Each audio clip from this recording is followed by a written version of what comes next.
আমি তো আসলে আমি তো ইনহাউস, আমি তো বাইরে কেউ না। আমি তো এখনো ক্রিকেট বোর্ডের সাথেই আছি। তো আমার ব্যাপারটা একটু ভিন্ন। আমি হয়তো কালকে হয়তো দিয়ে দিব। বাট সেম টাইম আরও অনেকেই দিচ্ছেন, আপনারা দেখেছেন। তো আমার যে এর মধ্যে তো বিসিবি নিশ্চয়ই যাকে যোগ্য মনে করবেন তাকে বেছে নেবে। তো স্বার্থভাবে তো স্পিনিং উইকেট হবে না।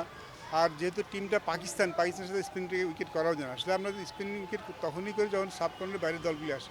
তো team like Australia, New Zealand, England তাদের সাথে স্পিনিং ট্র্যাক করা হয়।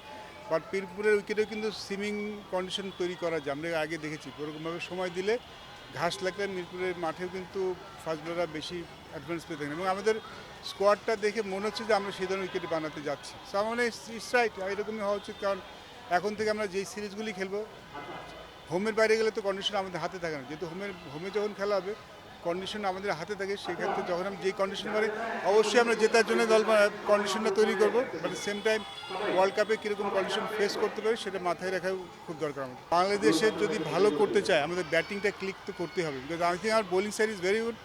আমাদের টপ অর্ডার যদি ভালো করে বাংলাদেশের পক্ষে যে কোনো দলের সাথে ভালো করা সম্ভব।